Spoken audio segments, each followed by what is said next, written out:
Oui, mesdames et messieurs les élus, après avoir entendu monsieur Gérard Collomb à l'instant, une fois n'est pas coutume, je vais m'adresser d'abord au président de la métropole. Monsieur Kimmelfeld, vous avez entendu comme moi le propos du maire de Lyon à l'instant. Alors, comme toujours, il y a deux manières de voir les choses, le verre à moitié plein et le verre à moitié vide. Le verre à moitié plein, monsieur Kimmelfeld, c'est que si vous comptez vous présenter à la métropole en 2020, eh bien Gérard Collomb vous a déjà écrit votre discours ce matin. Le verre à moitié vide, c'est qu'en écoutant monsieur Collomb, vous devez avoir l'impression, comme moi, que ce n'est pas gagné et que le nouveau maire de Lyon n'est pas tout à fait prêt à lâcher la présidence de la métropole. Je l'ai plus entendu parler de métropole que de ville, une métropole qui concentre tous les pouvoirs et qui l'a bâtie pour lui, à sa mesure, quitte à tordre un peu les lois et les institutions républicaines. Nous verrons la suite des épisodes cet après-midi. Monsieur Collomb, j'avais demandé un temps de parole avant le vote, mais votre chef de cabinet m'a répondu sans rire, et je cite, qu'afin de garantir la sincérité et le caractère secret du scrutin, il n'y avait pas possibilité de débat avant le vote du maire. C'est un peu comme si les électeurs votaient puis recevaient les professions de foi après. Voilà.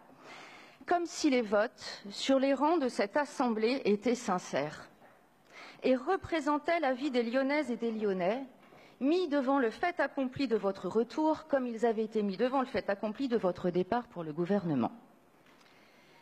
J'aurais voulu argumenter, monsieur Collomb, avant le vote pour, peut-être, vous convaincre de ne pas vous représenter. Mais comme cela ne fut pas possible, j'aurai ce matin un propos qui se veut une réponse à la comédie du pouvoir et au simulacre de démocratie auquel nous sommes en train d'assister. Monsieur Collomb, je vais vous dire pourquoi, selon moi, vous avez 15 000 raisons. 15 000 raisons de ne pas revenir à la tête de notre ville. C'est beaucoup, oui, vous venez de dire que c'était beaucoup. En effet, vous savez 15 000 ce que cela représente, monsieur Collomb? 15 000, c'est le nombre, et c'est beaucoup, c'est le nombre de jours écoulés depuis votre première élection, le 25 mars 1977 au conseil municipal. Notre ville s'apprêtait alors à inaugurer le crayon de la Part-Dieu, et Raymond Barre venait porter sur les fonts baptismaux l'hôtel de la communauté situé rue du Lac.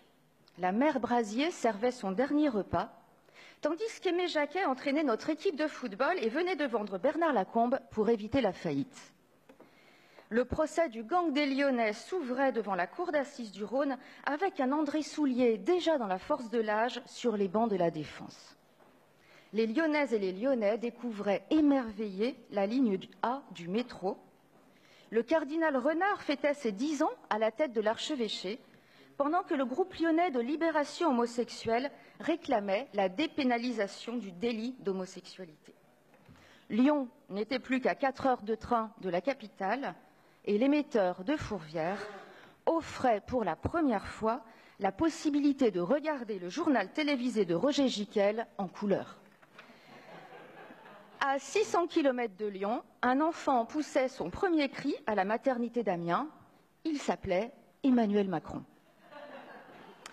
Durant ces 15 000 jours, monsieur Collomb, vous avez occupé quasiment tous les mandats et fonctions qu'offre notre République. Excusez-moi, la liste va être un peu longue. Conseiller d'arrondissement, conseiller municipal, député, conseiller régional, membre du Conseil économique et social, maire d'arrondissement, sénateur, maire de Lyon, président du Grand Lyon puis de la métropole de Lyon. Et enfin, avec le succès éphémère que chacun a pu observer, ministre d'État. Seul le mandat de conseiller général semblait vous avoir échappé, mais cette injustice fut réparée dès lors que votre imagination créatrice vous permit d'absorber les compétences du département sur le territoire de votre principauté grâce à la création de la métropole. Votre nomination au gouvernement pouvait laisser croire que vous aviez raccroché les crampons lyonnais et que la place Beauvau serait pour vous l'occasion tant espérée de montrer à la France votre fameux modèle lyonnais. Que nenni. Après quelques semaines de doute, chacune et chacun ici a pu rapidement comprendre que vous aviez décidé de ne pas quitter Lyon et de devenir un ministre d'État à temps partiel et en télétravail du jeudi soir au lundi matin. Alors, il y a quelques minutes, vous avez retrouvé votre siège de maire à la faveur d'un exercice démocratique qui rendrait jaloux l'empereur Palpatine lui-même et qui confirme cet aphorisme de Woody Allen selon lequel l'éternité c'est long, surtout vers la fin.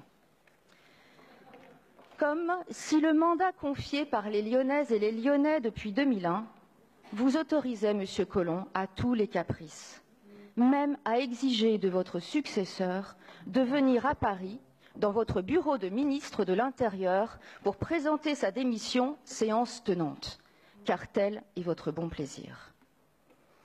Lors de la campagne présidentielle de 2017, Emmanuel Macron a été élu sur la promesse d'un renouvellement des hommes et des pratiques. Beaucoup de nos concitoyennes et concitoyens y ont cru, alors même que les partis politiques n'avaient pas mesuré encore le mouvement qui était à l'œuvre. Monsieur Collomb, le moment est venu d'honorer la promesse macroniste qui fut vôtre, en ne faisant pas de Lyon ce village d'irréductibles Gaulois réfractaires au changement. Car à force de vouloir vous succéder à vous-même, vous allez transformer notre ville en une nécropole de la vie politique. Or, Lyon aspire à autre chose qu'à la momification de ses ambitions par une attitude qui est la vôtre, une attitude immature, capricieuse et confiscatoire. Oui, un autre Lyon est possible, et c'est pour nous 15 000 raisons de refuser l'absence d'avenir. C'est pour nous 15 000 raisons de proposer aux Lyonnaises et aux Lyonnais une ville où l'écologie ne sera pas qu'un slogan, mais une exigence transversale à toute action municipale, où il sera possible de se loger, car les loyers et le foncier seront régulés, où la gratuité des transports ne sera pas réservée aux jours de pic de pollution, ni aux veilles d'élections municipales, où l'éducation, la culture, la citoyenneté, le sport pour tous seront un ciment social fort. Voilà le Lyon qui vient et qui n'a plus rien en commun avec celui que vous cherchez à conserver désespérément et par tout moyen. Alors, Monsieur Collomb, au moment où vous rentrez dans notre ville à plein temps, telle la pomponnette de Pagnol, je vous invite à méditer ces paroles du regretté Charles Aznavour qui ont valeur de testament. Il faut savoir, coûte que coûte, garder toute sa dignité et malgré ce qu'il nous en coûte, s'en aller sans se retourner. Il faut savoir quitter la table lorsque l'amour est desservi, sans s'accrocher l'air pitoyable, mais partir sans faire de bruit. Je vous remercie de votre attention.